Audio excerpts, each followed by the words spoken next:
think in real estate, innovation by its nature is not something that would be thought of, nor would you necessarily use the word strategy. So I used the opportunity when we restructured our enterprise business solutions team to create a role which I call a director of innovation and projects. So rather than calling it strategy and projects, by design it was intended to be that innovation would then permeate through the projects that we're actually delivering.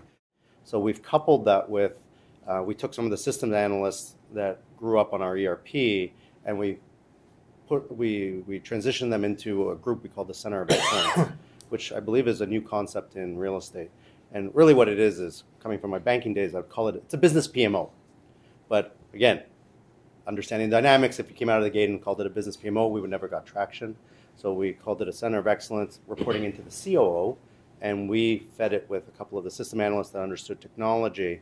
But now, being in the operations, they now learn the business even more so, and they become the translator. So as we now team together to build these, what we call innovative projects, they also then assist us with the change management. I mean, the one piece I think that's interesting to listen to is the word culture coming up and culture coming up, because I think that is the big key. And then the challenge with culture is that cultures don't shift very easily. It's hard to create a cultural shift. It takes 5 to 8 years. Anybody will tell you that you think you can shift it, but it's just the culture. But how do we do things around here? And I think you just got to get it has to come from everybody. Yeah, I agree. There's no chief innovative officer that position is not going to work, I don't think. Yeah, no. Salesforce runs its business on 4 key core values, and it's essentially trust, growth, and innovation and equality. So if you think about that, that's everybody's mandate. And the way that you share, inspire, and grow innovation is essentially every person's mandate within the organization.